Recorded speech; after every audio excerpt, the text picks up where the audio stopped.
नमस्कार साथियों, मैं राजेंद्र आप सबका स्वागत और अभिनंदन करता हूं अपने YouTube channel astrology based on लघु पाराशरी में। आज मैं एक योग की बात कर रहा हूं जो चंद्रमा से बनता है।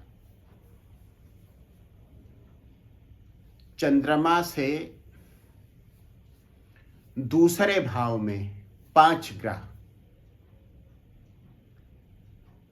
मंगल, बुध, बृहस्पति, शुक्र और शनि, इन 5 ग्रहों मतलब 5 में से एक हो तब भी और पांचों हो तब भी यह योग बनता है और इसे सुनफा योग कहते हैं।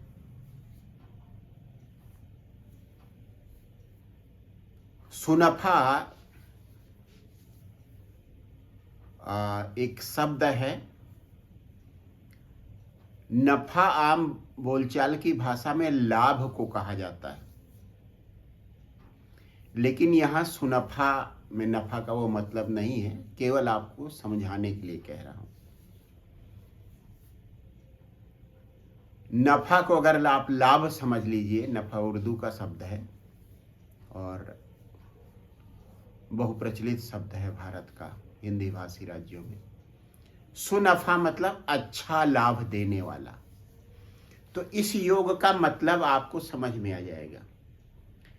चंद्रमा से द्वितीय भाव में 5 ग्रह, 5 में से एक या पांचों ग्रह हो तो सुनफा योग अत्यधिक लाभ देने वाला योग बनता है। कुल 9 ग्रह हैं। राहु और केतु को छोड़ दीजिए, सूर्य को छोड़ दीजिएगा तो बचेंगे 6। चंद्रमा एक भाव में हो गया और दूसरे भाव के लिए बचेंगे 5 ग्रह। तो उन 5 ग्रहों की उपस्थिति से यह योग बनता है। अगर वृहद पाराशर होरा शास्त्र की बात करें तो उसमें आपको लिखा मिलेगा, व्यक्ति राजा या राजा तुल्य होता है और यह योग बुद्धि, धन और कीर्ति, ऐसा राजा बुद्धि, धन और कीर्ति से युक्त होता है। उसे धन मिलता है, धन उसके पास आता है और संचित भी होता है, अर्थात उसके खर्चों से ज्यादा आता है। लेकिन यह जिस तरह का योग है, चंद्रमा से द्वितीय भाव में 5 ग्रहों की बात है, अनेक कुंडलियों में यह योग मिलेगा आपको। तो इतने सारे व्यक्ति राजा तो हो नहीं सकते। इसलिए वीवी रमन, जो भारत के प्रसिद्ध सबसे प्रसिद्ध ज्योतिषियों में से एक है, उन्होंने इसकी ढंग से पड़ताल की और उन्होंने पाया है कि यह धन प्रदायक, मुख्यतः धन प्रदायक योग है। सुनफा अत्यधिक धन देने वाला योग है। द्वितीय भाव, चंद्रमा से द्वितीय भाव, द्वितीय भाव है धन का, संचित धन का। और चंद्रमा से द्वितीय भाव का मतलब होगा कि व्यक्ति चाहेगा कि धन संचय हो और धन संचित होगा तभी उसे लगेगा भी। चंद्र कुंडली की या चंद्रमा की जब बात होती है तो उसका अर्थ होता है कि व्यक्ति क्या चाहता है, और अगर वह स्थिति बनती है तो इसका मतलब व्यक्ति जो चाहता है वह उसकी मनोकामना के अनुसार है। चंद्रमा का यही मतलब होता है। तो अगर आप चाहें तो लग्न कुंडली में चंद्रमा से दूसरा भाव देख लीजिए, लेकिन उससे अच्छी बात है कि चंद्र कुंडली बना लीजिए। मतलब लग्न कुंडली को इस तरह से घुमाइए कि चंद्रमा लग्न में आ जाए और फिर दूसरा भाव देखिए। और वीवी रमन कहते हैं कि आप यह देख लीजिए कि कौन सी लग्न बन रही है। उदाहरण के तौर पर यदि चंद्र कुंडली बन रही है मीन लग्न की, मतलब लग्न में चंद्रमा जहां स्थित है वहां पर मीन राशि आ रही है बृहस्पति की, और उससे द्वितीय भाव में मंगल और शनि बैठा हुआ है। तो मंगल क्या होगा, यहां पर भाग्येश है और द्वितीयेश है।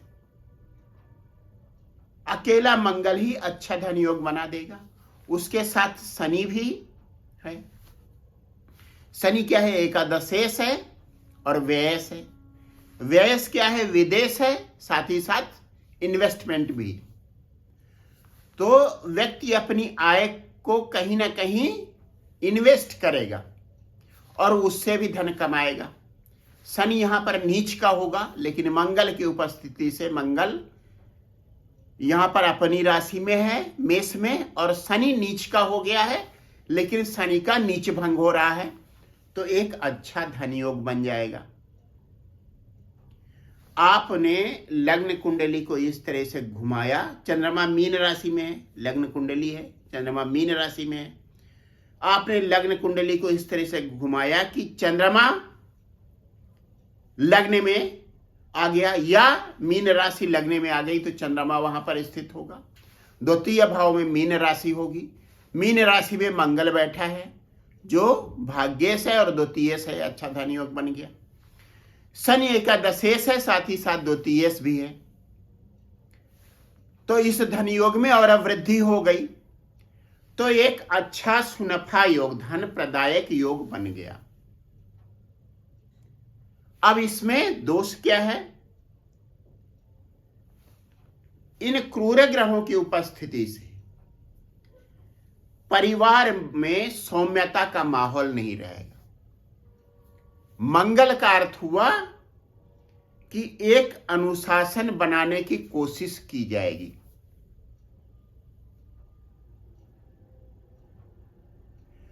और इस अनुशासन बनाने में कड़े शब्दों का भी प्रयोग किया जाएगा, क्योंकि यह वाणी भाव भी। तो इस तरह से जब आप इसकी व्याख्या करेंगे, जो बृहद पाराशर में लिखा हुआ है, क्योंकि बहुत संक्षिप्त में लिखा है, इसलिए उसे थोड़ा सा उस पर विचार करिए, और तब जो व्याख्या वीवी रमन ने बताई है वह सही साबित होगी। अब एक और लग्न ले लेते हैं। अच्छा, एक बात और भी है, जब मीन लग्न है तो चंद्रमा यहां पंचमेश होगा। तो चंद्रमा की मीन राशि में उपस्थिति का मतलब हुआ कि व्यक्ति बुद्धिमान होगा, उसे संतान सुख भी मिलेगा। तो सुनफा योग के ये फल भी इसमें जोड़ लीजिए आप। अब बात करते हैं सिंह लग्न की। चंद्रमा स्थित है सिंह राशि में। लग्न कुंडली को आपने इस तरह से घुमाया कि सिंह राशि लग्न में आ जाए, चंद्रमा वहां स्थित। अब यहां चंद्रमा व्ययश हो गया, तो व्यक्ति खर्चीले स्वभाव का होगा, एक बात। दूसरा क्या है कि उसकी मनोवृत्ति में भी कुछ दोष हो सकता है। और यदि व्यक्ति की लग्न ही सिंह है तो शारीरिक आकृति में भी कोई दोष हो सकता है। तो यह तो बात हुई चंद्रमा की उपस्थिति की सिंह राशि में, क्योंकि व्ययश बनेगा और सिंह राशि में आ जाएगा। व्ययश आ रहा है, यद्यपि है द्वितीय भाव में आ रहा है अपने भाव से, लेकिन चूंकि व्ययश है इसलिए अच्छे फल नहीं देगा। अब इससे जो दूसरा भाव है, मान लीजिए वहां पर बुध, शुक्र और गुरु स्थित है। बुध यहां पर धन भाव और लाभ भाव का स्वामी होगा, अपनी राशि में होगा, एक अच्छा धन योग बन जाएगा। उसके साथ साथ शुक्र भी स्थित है जो दशम भाव का स्वामी हुआ और तृतीय भाव का स्वामी हुआ। व्यक्ति अपने व्यवसाय में कठोर परिश्रम करेगा, उससे धनोपार्जन करेगा और धन संचित करेगा। साथ में गुरु भी आ गया। गुरु यहां पर पंचमेश है। पंचमेश की धनेश और आयेश के साथ जो युति बनती है उससे बड़ा और कोई धन योग नहीं बनता। तो इस तरह से एक अच्छा धन योग बनेगा। और जब चंद्रमा की महादशा आएगी तब व्यक्ति के परिवार में एक अच्छा माहौल भी देखने को मिलेगा, क्योंकि ये तीनों सौम्य ग्रह हैं।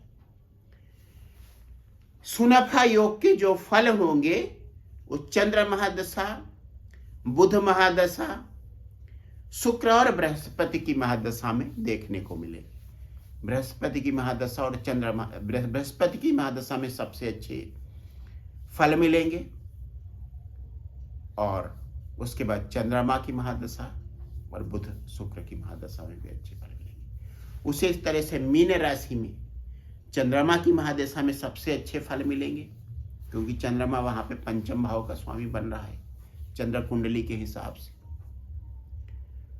और मंगल की महादशा भी काफी अच्छी जाएगी, क्योंकि मंगल भाग्येश। शनि महादशा उतनी अच्छी नहीं जाएगी। शनि महादशा में परिवार में क्लेश देखने को मिल सकता है, वो भी धन को लेकर।